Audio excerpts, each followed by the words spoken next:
নগরকান্দা শায়েখ জাকারিয়া রহমাতুল্লাহি আলাইহি Arabic model মাদ্রাসা ও এতিমখানা কর্তৃক আয়োজিত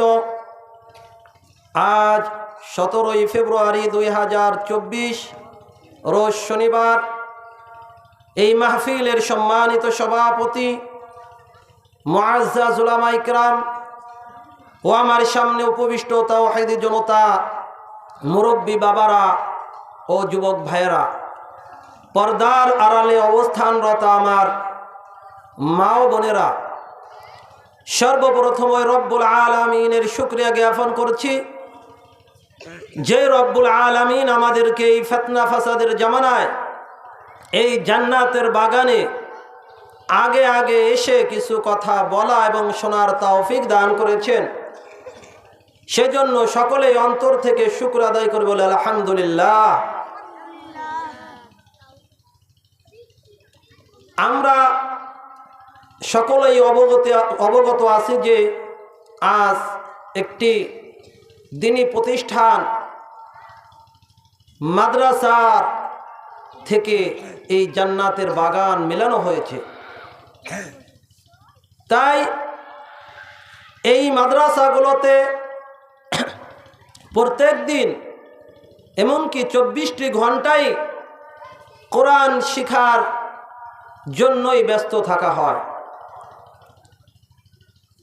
এইগুলো হচ্ছে দিন প্রচারের মার্কাজ। দেখেন, হাদিসে পাকের ভিতর পড়েছি, মুসলিম শরীফের হাদিস, আল্লাহ পাক রব্বুল আলামিনের হাবিব বলেন, লা তাকুমুস সাআ হাত্তা ইউকালু ফিল আরদি আল্লাহ আল্লাহ। যতদিন পর্যন্ত জমিনের মধ্যে আল্লাহ পাকের জিকির করা হবে ততদিন পর্যন্ত কিয়ামত সংঘটিত হবে না। তাই আল্লাহ পাকের নাম শিক্ষা দেওয়া হয় এই সমস্ত দ্বীনি প্রতিষ্ঠানগুলোতে। এই প্রতিষ্ঠানগুলো হচ্ছে সারা দুনিয়ায়, সারা বিশ্বে দিন প্রচারের মার্কাজ। আজ আসরের আগেও ছোট্ট ছোট্ট ছাত্ররা সুন্দরভাবে কোরআন তেলাওয়াত করতেছিল। প্রিয় নগরকান্দার মানুষ, আমি আপনাদেরকে একটি নসিহত করতে চাই। আপনি আপনার মালিকের দেওয়া সন্তানকে, তাই সে ছেলে হোক বা মেয়ে হোক, আল্লাহ পাকের দেওয়া ওই সন্তানকে সর্বপ্রথম কোরআনে কারিমের শিক্ষা দিয়ে তার অন্তরকে নূরান্বিত করে দেন। কারণ এই কোরআন এমনই একটি কোরআন, যেই কোরআন মহা রব্বুল আলামিনের পবিত্র কালামের কথা বাণী। এই বাণী আজকে এই শায়েখ জাকারিয়া রহমাতুল্লাহি আলাইহি আরাবিক মডেল মাদ্রাসায় শিক্ষা দেওয়া হচ্ছে। তাই যে উপদেশ করতে চেয়েছিলাম, এই কোরআনের শিক্ষাটা আপনার সন্তানকে সর্বপ্রথম দেন। কোরআনের শিক্ষা দিয়ে, হাদিসের শিক্ষা দিয়ে আপনার ছেলেকে হাফেজ হাফেজা, মেয়েকে হাফেজা, আলেম আলেমা বানান। তারপরে যদি কোরআন পরিপূর্ণ যেটা শিক্ষা করা ফরজ, আমি কালামে পাক থেকে তেলাওয়াত করেছি, আল্লাহ পাক রব্বুল আলামিন বলেছেন, আউযু বিল্লাহি মিনাশ শাইতানির রাজীম,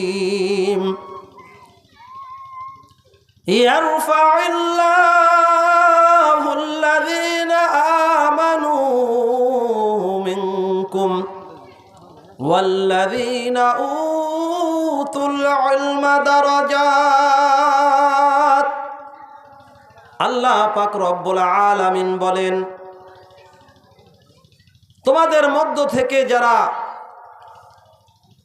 মুমিন এবং যাদেরকে আল্লাহ পাক কোরআন হাদিসের জ্ঞান দান করেছেন, আল্লাহ পাক এই দুই শ্রেণীর লোকদের সম্মানকে বাড়াইয়া দিবেন। বলেন সুবহানাল্লাহ। মুসলমানেরা মনে করতে পারেন, ওরে মাদ্রাসার হুজুররা 5, 7, 8, 10, 15,000 টাকা বেতন পায়, এতে কি হয়? এ তো বোর শাড়ির দামি হয় না। মুসলমান জেনে রাখো, তোমার রিজিক দেওয়ার মালিক টাকা নয়, রিজিক দেওয়ার মালিক আল্লাহ। আল্লাহ পাক রব্বুল আলামিন তিনি যদি বরকত দান করেন, এই 15,000 টাকাকেই আল্লাহ পাক 15 লক্ষের বরকত দান করতে পারেন। পারেন কিনা বলেন? অবশ্যই পারেন। সেই জন্য আল্লাহ পাকের দিন, আল্লাহর রাসূলের দিন, এই দিন শিক্ষার জন্য আপনার সন্তানকে কোরআন এবং হাদিসের শিক্ষায় শিক্ষিত করে আপনার সন্তানকে ডাক্তার বানান, আপনার সন্তানকে ইঞ্জিনিয়ার বানান, আপনার সন্তানকে মাস্টার বানান। আমি কোনো দাবি করব না। মুসলমানেরা, আপনার সন্তানের ভিতর যদি কোরআনের শিক্ষা থাকে, আপনার সন্তানের মধ্যে যদি হাদিসের শিক্ষা থাকে, আপনার সন্তান ডাক্তার হওয়ার পরেও এই কসাইগিরি করতে পারবে না। অর্থাৎ কসাইগিরি কি জন্য বললাম? অনেক ডাক্তাররা বলতে পারে, মুসলমানেরা তোমরা দেখেছ অনেক ডাক্তার, আজ যেখানে একজন ডাক্তার একটা বাচ্চার হাত অপারেশন করতে হবে, সেখানে পেট কাটে কিভাবে? এইভাবে বিভিন্নভাবে বিভিন্ন অর্থের লোভে পড়ে, সকল ডাক্তারকে বলতেছি না, বেশিরভাগ ডাক্তার ভালো, কিন্তু কচিত কিছু ডাক্তার আছে, তারা কোন জন্যই আল্লাহ জানে, হয়তো তাদের ভিতর ইসলামের শিক্ষার সেই নূর নেই মনে হয়, সেই জন্য কিছু অর্থের লোভে পড়ে আজকে গরিব অসহায়দেরকে শেষ করতেছে। এর আগে শুনেছেন, দেখেছেন, একটি মাদ্রাসার ছাত্র 10-11 পড়ার হাফেজ, সেই সন্তানটি অসুস্থ, মৃত্যু শয্যায় সজ্জিত, সেখানে তার মা গিয়ে একটু পানি খাওয়াইবে, মাকে যাইতে দেওয়া হয় নাই, এমনকি মায়ের হাত থেকে মোবাইল কেড়ে নিয়ে পর্যন্ত তাকে বের করে দেওয়া হয়েছে। মুসলমানেরা জেনে রাখো, তোমরা সকলেই দায়িত্বশীল। আলা কুল্লুকুম রাইন ওয়া কুল্লুকুম মাসউলুন আন রাইয়াতিহি।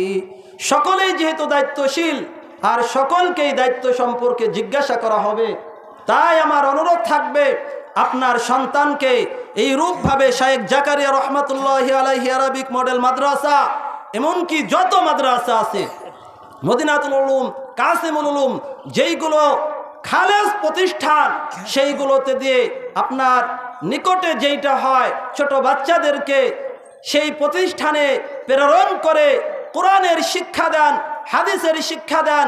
ইনশাআল্লাহ আপনি মারা গেলে আপনার সন্তান যেন জানাজার নামাজ পড়াইতে পারে, গোসল দিয়ে জানাজা করে দাফন কাফন করতে পারে। তাই আল্লাহ পাকের হাবিব বলেন, তলাবুল ইলমি ফারিয়দাতুন আলা কুল্লি মুসলিম। প্রত্যেকটি মুসলমান নর এবং নারীর জন্য ইলমে দ্বীন শিক্ষা করা ফরজে আইন। মুসলমানরা, আজকে তোমার সন্তান যদি কাজ করতে বের না হয়, বাড়িতে ঘুমিয়ে থাকে, তুমি তাকে শাসন করো, কিন্তু তার যে ফরজে আইন আছে মুসলমান, তাকে কোরআন শিক্ষা দিতে হবে, তাকে হাদিস শিক্ষা দিতে হবে, তার নামাজের দোয়া দুরূদ শিক্ষা দিতে হবে। এই শিক্ষার জন্য কয়বার বলেছ? সেজন্য মুসলমান আমরা কিন্তু সকলেই দায়িত্বশীল। আপনাকে আমাকে আল্লাহ সন্তান দান করেছেন, এই সন্তানদেরকে ইসলামী শিক্ষায় শিক্ষিত না করলে, খোদা না খাস্তা, এরা যদি এই ইসলামী শিক্ষা থেকে আমার বাপ মায়ের কারণে বঞ্চিত হয়, তাহলে তারা মৃত্যুর পরেই আল্লাহর কাছে কি করবে? মামলা দায়ের করবে, হে আল্লাহ, তুমি যেই ঘরে আমাদেরকে জন্ম দিয়েছিলা সেই ঘরের আমার মা বাপ আমাকে ইসলামী শিক্ষায় শিক্ষিত করে নাই। হে আল্লাহ, তাদের কারণে যেহেতু আমি দিন থেকে মাহরুম হয়েছি, আজকে তাদের বিরুদ্ধে আমার মামলা হলো আপনার কাছে। তখন কি করবেন? তখন আল্লাহ পাকের হুকুম লঙ্ঘন করেছিলেন। ছেলে মেয়েদেরকে ইসলামী শিক্ষায় শিক্ষিত করা ফরজে আইন ছিল, সেটার কারণে আপনি কিন্তু ওই আল্লাহ পাকের কোর্টে আপনি আসামি হয়ে যেতে পারেন।